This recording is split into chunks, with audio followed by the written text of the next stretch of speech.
لائیں کہیں کہ ہمارا رب اللہ ہے، پھر اس پر جم جائیں۔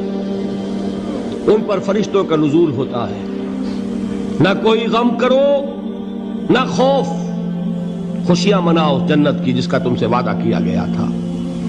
اللہ کی ربوبیت پر اطمینان جب انسان کو ہو جاتا، میرا رب اللہ ہے، ربی اللہ، انسان کے لیے نہ کوئی کھٹکا، نہ کوئی خطرہ، نہ کوئی خوف، نہ کوئی حزن۔ جو کچھ ہو رہا ہے کس کے اذن سے ہو رہا ہے؟ اللہ کے اذن سے۔ اللہ کے اذن کے بغیر پتا تک نہیں ہلتا۔ یہ کوئی اندھا بہرا مادہ نہیں ہے جس سے مجھے کوئی خوف ہو۔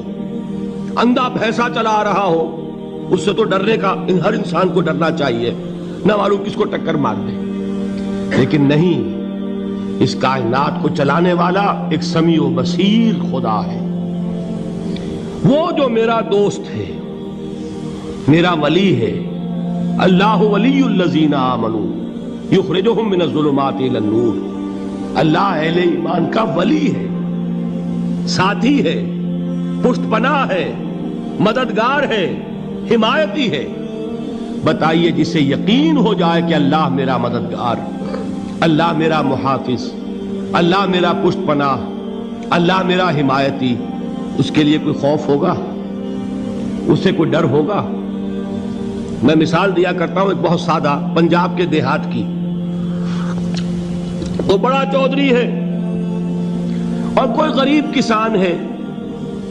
اس غریب کسان کے جانوروں کو ہر وقت اندیشہ ہوگا چوری کا، کوئی میری بھینس کھول کر نہ لے جائے، کوئی میرا بیل کھول کر نہ لے جائے۔ لیکن جس کے بارے میں یہ سب کو معلوم ہو کہ وہ جو بڑا چودھری ہے وہ اس کا دوست ہے، اس کی بچیا کو کوئی خوف ہوگا؟ اس کی بھینس پر کوئی ہاتھ ڈالے گا؟ اسے کوئی اندیشہ ہوگا؟ نہیں۔ کیوں؟ کہ وہ بڑا چودھری، بڑا اس کا یہاں کا سردار، جاگیردار، سب کو معلوم ہے وہ میرا دوست ہے، کوئی میرے خلاف اقدام نہیں کر سکتا۔ اس دنیا میں یہ چھوٹی سی بات اگر آپ کے دلی اطمینان اور سکون کا باعث بن سکتی ہے تو ذرا تصور کیجئے۔ میں لفظ تصور استعمال کروں گا صرف اس لیے کہ اس کا ہم جس کو کہتے ہیں ادراک اور شعور کر نہیں سکتے، اگر کے ساتھ کر سکتے۔ اگر یقین ہو کہ اللہ میرا مددگار اور یقین ہو کہ اللہ ہر آن میرے ساتھ ہے، پھر کوئی خوف؟ کس کا خوف؟ کوئی شے اللہ سے بالا تر ہے؟ کوئی قوت اس سے زیادہ طاقتور ہے؟ کوئی اس کے ارادے کو بدلنے والا ہے؟ کوئی اس کی مشیت کے آڑے آنے والا ہے؟ یہی بات ہے جو حضور نے فرمائی۔ یہ ایمان کا حاصل ہے لب لباب،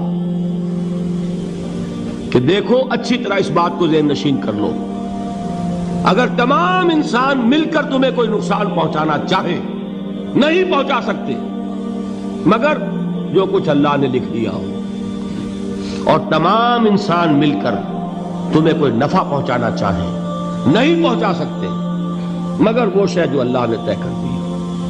آپ پھر میں کہوں گا ذرا طاری کیجئے، اسے فرض کیجئے، اسے سوچئے۔ اگر اس حدیث پر ہمارا دل ٹھکا ہوا ہو تو کسی سے ڈر ہوگا؟ یہ مجھے نقصان نہ پہنچا دے، یہ میری رپورٹ خراب نہ کر دے، یہ میری انکریمنٹ نہ رکوا دے، یہ میرا یہ نہ بگاڑ دے، یہ میرے یہ نقصان نہ پہنچا دے۔ اس کا ڈر، اس کا ڈر، اس کا خوف، اس کی خوشامد، اس کے لیے جا کر طرح طرح سے اپنی عزت نفس کو ذلیل کروانا اس کے سامنے، یہ سب کچھ کیوں کرتا ہے انسان؟ جب سمجھتا ہے کہ اس کے ہاتھ میں میرا کوئی نفع ہے، اس کے ہاتھ میں میرے لیے کوئی ضرر ہے، یہ مجھے کوئی غضب پہنچا سکتا ہے، یہ مجھے کوئی نقصان پہنچا سکتا ہے، یہ میرا کوئی کام بنا سکتا ہے، یہ میری کوئی ضرورت پوری کر سکتا ہے، اسی کا نام شرک ہے۔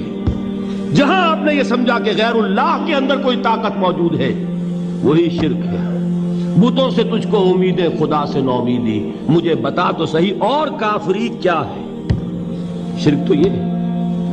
جس پر بھی تمہیں یہ خیال ہے، کلمہ ہے یہ کلمہ سوم، لا حول ولا قوت الا باللہ، ذرا اس پر دل کو کبھی اگر آپ تصور کریں، پھر فرض کریں، دل ٹھک جائے اس پر، کوئی طاقت نہیں۔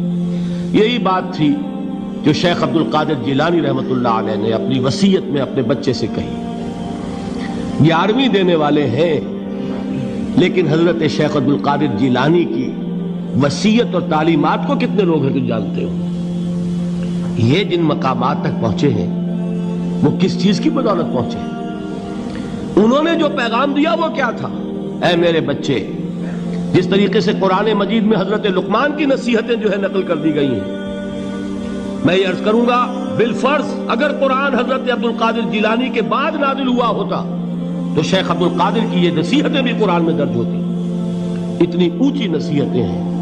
اے میرے بچے، اس حقیقت کو ذہن نشین کر لے، لا فاعل فی الحقیقت ولا مؤثر الا اللہ.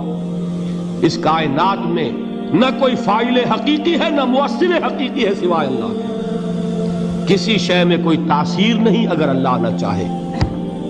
آگ جلا نہیں سکتی اگر اللہ نہ چاہے. پانی ڈبو نہیں سکتا اگر اللہ نہ چاہے. زہر ہلاک نہیں کر سکتا اگر اللہ نہ چاہے. کوئی چیز فائدہ نہیں پہنچا سکتی اگر اللہ نہ چاہے. تو در در پہ کیوں سر جھکاتے ہو؟ در در پر کیوں جبیں سائی کرتے ہو؟ سب کے سامنے کیوں ہاتھ پھیلاتے ہو؟ ایک اللہ سے مانگو. ایک اللہ کے سامنے زمین پر اپنی جبین رکھو.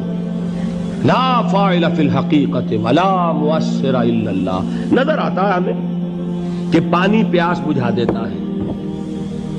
پیاس بجھانے کی صلاحیت پانی میں نہیں ہے، اللہ کے اذن سے. کھانا بھوک مٹا دیتا ہے، بھوک مٹانے کی صلاحیت کھانے میں نہیں ہے، اذن رب میں.